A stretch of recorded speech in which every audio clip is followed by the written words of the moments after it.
And welcome to our Browns pregame show. Yes, it's the Any Given Sunday Browns pregame show. I'm John Suchan. I'm here with Steve Gill. We are part of the Fanatical Elfz Network. And yes, indeed, we have breaking news. If you're a Browns fan and you've been sleeping and you just woke up and it's 11:30, wherever you're at, or 10:30 where Steve's at, you might be a little bit shocked to know that, yes, Deshaun Watson is not going to be playing today against the Baltimore Ravens. He injured his shoulder slightly a week ago against the Tennessee Titans, and he's been resting it on and off this week. He did some warm-ups this morning at the stadium, and it was determined that he's not going to be playing. Welcome, Dorian Thompson-Robinson, to the starting quarterback role for the Cleveland Browns. Welcome, Steve Gill. How you doing? Great. How are you?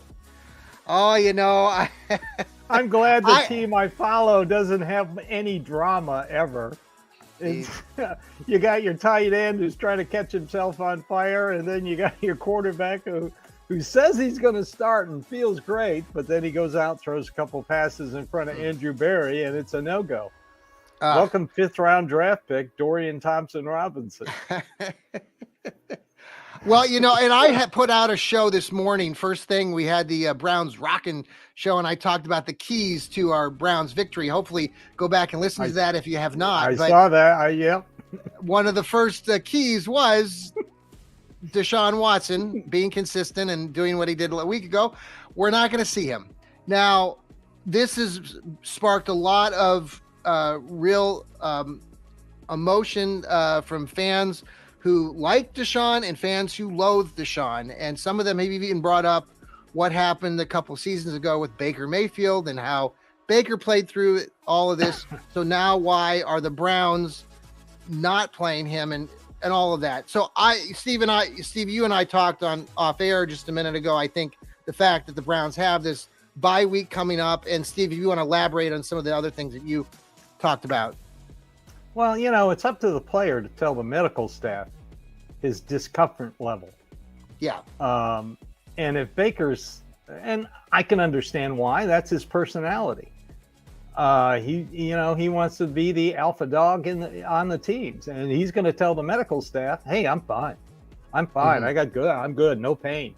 So, I'd rather have an honest quarterback who doesn't put himself in a situation to either hurt the team or further hurt himself than some guy who wants to be a hero. Yeah. So and that's that the way really, I feel about it. I totally agree. And I think that that's something that we've talked about that in other episodes, or I've talked about it at least. And I really do feel like throughout that, and we're not talking about Baker Mayfield in this show, but that whole year just continued to unravel. And I think it was like this insistence upon Baker, like you're saying to the medical staff, like, dude, I'm ready to go. And it was just this push and shove, and it just hurt the team. Deshaun Watson, hopefully that was something that he said to the crew, and he sees the bigger picture here, because we've got the Ravens coming in, the Ratbirds, and they lost to Indianapolis last week. There's a lot, there's a lot riding for both teams on this, but it is only week 4. And, we can win with DTR. Now, DTR is going to be thrown into the spotlight today. What are some things that you think that the Browns will do, or what are your expectations from DTR with this news? I have to imagine, Steve, and you probably do too, that throughout this week, within in the building in Berea, that they were prepping DTR for this moment, and it probably. Well, he got all the practice reps this week. Yes. Because Deshaun on Wednesday was just going through the motions, and then Thursday, Friday, just a couple light tosses. Mm-hmm. But DTR practiced all week, so mm-hmm. As for this team, the Ravens have no idea what they're going up against. They are going to blitz more, mm-hmm. probably, than they would against Watson. Which, mm-hmm. again, like I said on Thursday, creates open areas in the defense. Right. This defense is beat up. Mm-hmm. We talked about it before Thursday's show. Last week against the Titans, the Browns defense went 45 snaps. Last week against the Colts, the Baltimore defense went 84 snaps. They're tired and they're beat up. Yes. I expect them. The Ravens will probably think the Browns will try and run the ball more. Right. And Kevin Stefanski, I do quick passes, soften up that defense. I still attack the perimeters, which is what I said in my preview article that I put out for ClevelandSportsTalk.com. Yeah. I also said that Deshaun Watson, I expected him to play. And I did. But well, I think everybody on the planet, except for there were a few exceptions. I know, he told Mary Kay Cabot, I'm going to play. Right. So, and she's got good sources. I created a Burner X account so I can now follow her. Oh, great. But, not. But anyway, well, her sources are pretty good. Yes. I fully expect this defense, now that they're going to start the rookie, to be even more focused. I knew they'd be focused after the "we're going to beat your asses in front of your wives and kids" comment by Roquan Smith. But now they are super. I think the whole team is super focused now. They got to help this rookie out, and everybody is going to be on the same page. I'd like to see what they're going to do on the first drive. Yeah, the short passes. Notoriously, Kevin Stefanski, even with Jacoby Brissett, always scored on the first drive. They did last week, got a field goal. I'm really interested to see how creative he's going to be on this first drive. So with that first drive, the other keys that I talked about in my earlier episode were the run game and how we're using all of those guys, from Jerome Ford to Elijah Moore. I said Deshaun Watson at the time, but we can still use DTR. He's a running quarterback, man. And that's he did some really cool things in the preseason that really allowed us to trade away Joshua Dobbs to the Cardinals, who got a win. Josh Dobbs, congratulations, a week ago. So yeah, they're finally selling his jersey in the team shop. Oh, I love it. Rocket Man. I follow him, and he went to the team shop after his victory, and they didn't have his jersey. That's crazy. And the team made up for it and got him his jersey. He's a great follow, by the way. I'm a Vandy fan. He's a UT fan. Yeah, UT player, but he's a great follow. By the way, here on the Fanatical Elfz Network, we put out a Browns follow train this morning, and thank you for all of you guys. I tell you what, Steve, those follow trains are fantastic for us Browns fans, because we've been gaining momentum there with our just followships, and we're getting more downloads. And like I tell everybody every week, but our downloads have skyrocketed over the last 3 months. This month we're almost 50% more than we were last month. And that's thanks to everybody that's passing along the good things that we're doing here on the Fanatical Elfz Network, Apple, Spotify, iHeartRadio, TuneIn. I know, Steve, you're doing that with your friends down there in Nashville, in that area, with your Browns backers. And every day I run into another Browns fan, and I share with them our podcast, and they get the information. They tune in, and that's what happens. It just takes one person at a time, and that's what we're doing. Steve's a great contributor, has his Dog Pound South show here every week. We also have Joel Elliott and Rod Bloom. Speaking of Rod Bloom, congratulations to Rod and his family. Daughter got married. That's right. So awesome. So let's see. The third key that I kind of mentioned in my earlier show was about the Browns D. We kind of hit on that a little bit, but our defense is just so damn strong right now. And now it is the fourth game. What are your expectations? What do you hope to see, and what do you expect to see? I expect them to hit Lamar Jackson a lot. He may get a 7-yard pass or a 5-yard pass or something like that, but I expect to see him on the ground after he throws the ball. Amen. I really do. The one time that Schwartz had a defense against him was with Philly. Philly lost 33-20 because of Lamar Jackson. One thing I've noticed about Jim Schwartz, he doesn't make the same mistake twice. He corrects.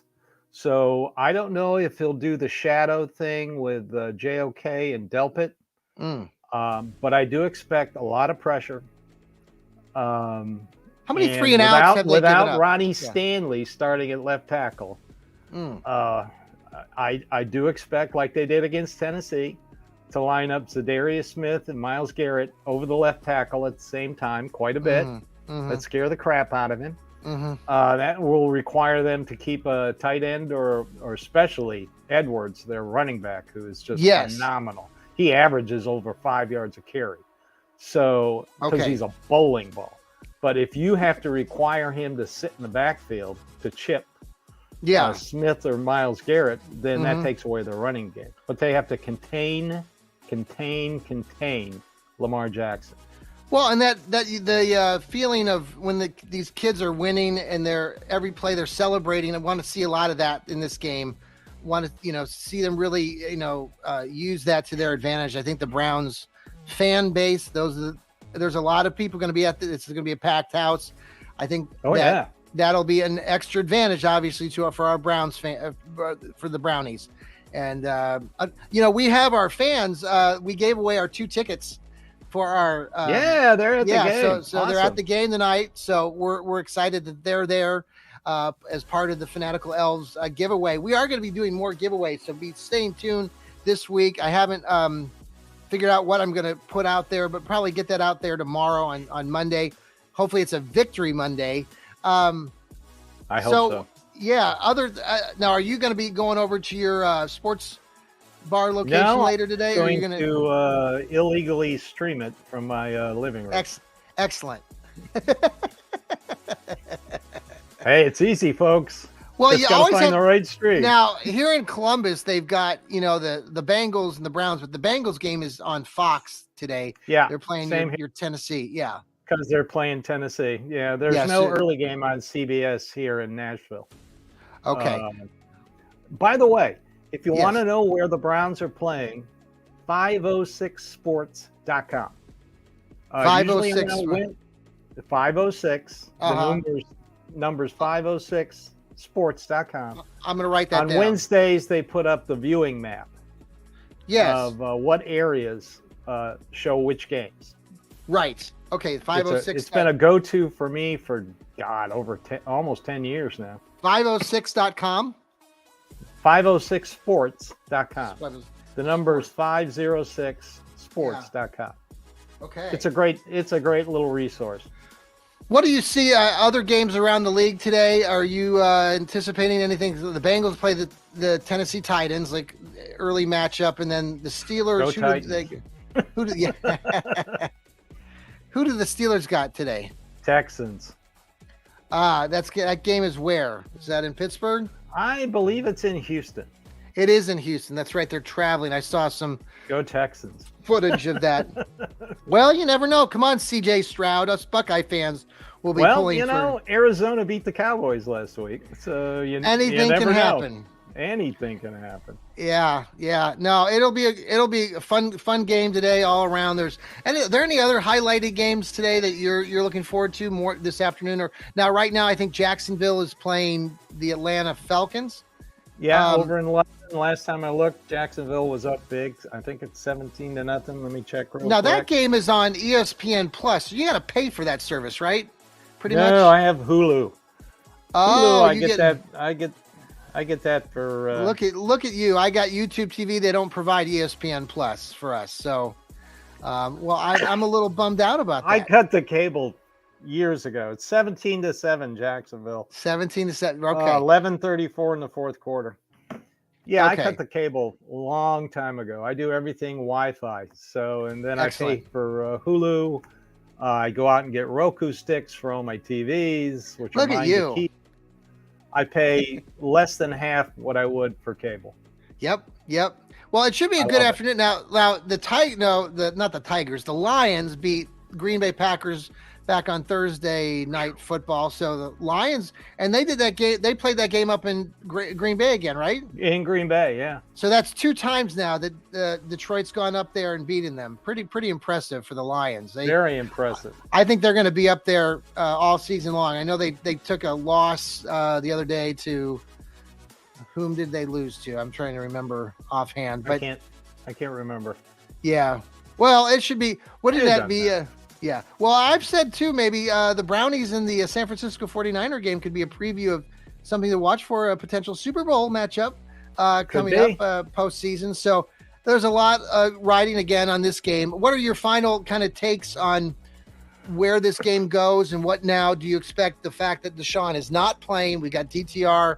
I have a sense, probably you do too, that first drive is going to be very interesting to see what happens. I think DTR will be nervous regardless. I mean, if he comes out throwing rockets and stuff, that would be fantastic. But I get a sense it'll probably be a little bit off balance. But if we can get 3 points out of it still, I think that would be a good way to start the game. Steve, what do you think? I think it would be. Hopefully the defense will go on the field first. Mm-hmm. And that'll help with the game jitters for DTR. Yeah. Calm them down a little bit. Watch the defense. The first drive, I'm really interested to see what Kevin Stefanski draws up. I have a feeling he kind of knew that Watson wasn't going to play this week. Sure. So it'll be really interesting to see how he does the run game. Like you, and in my preview article, I said I expect him to use all three running backs. Let's see what happens. Maybe they can get DPJ a little bit more involved. I just think we're going to see a more focused team this week because Watson's not playing. Sure. So and I love good. The fact that a lot of the players showed up in Nick Chubb T-shirts this morning. Yeah. Anthony Walker showed up in a Chubb Georgia jersey, which I love. So they're still channeling their inner Chubb, which I never thought I'd ever say out loud to anybody. But they can still win this game. You're getting all choked up there, Steve. This game. I know. Oh, Nick Chubb. No, I can see a path where they can still win this game.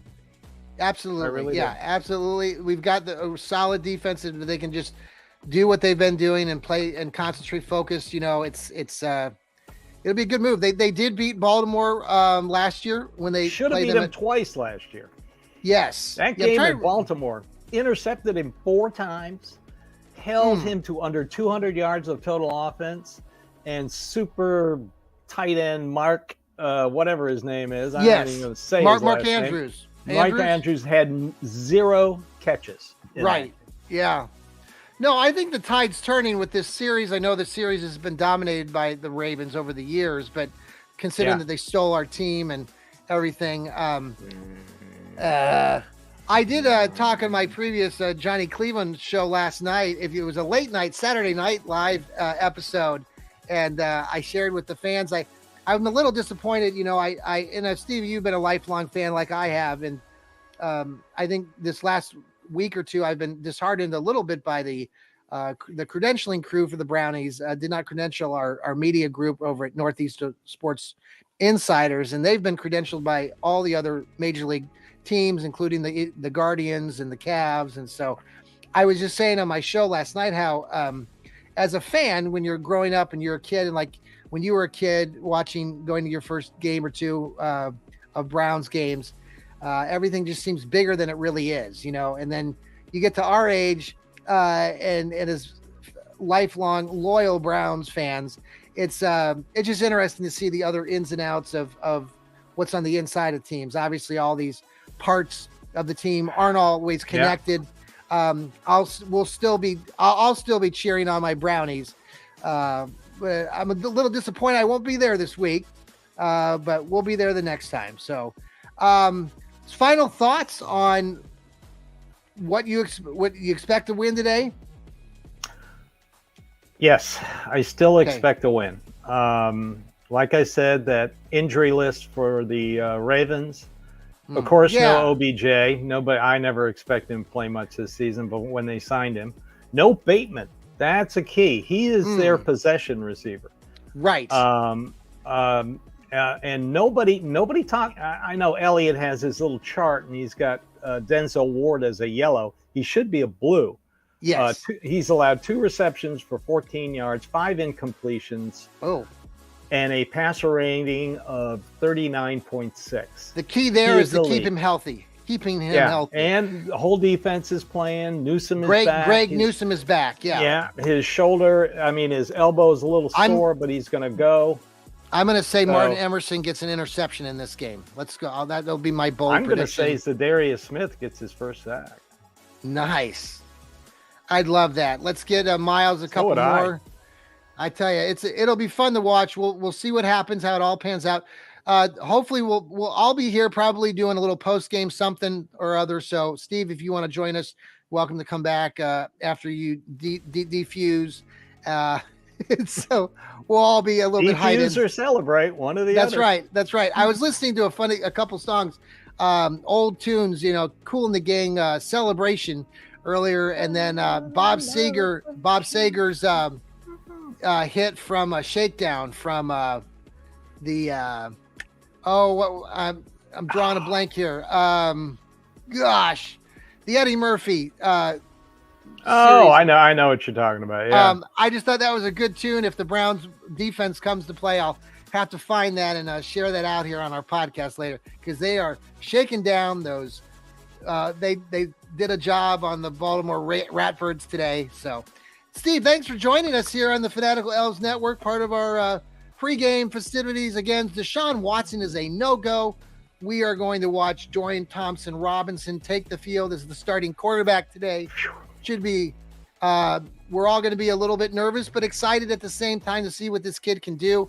I think the idea too, that he's had 4 years of experience playing at UCLA.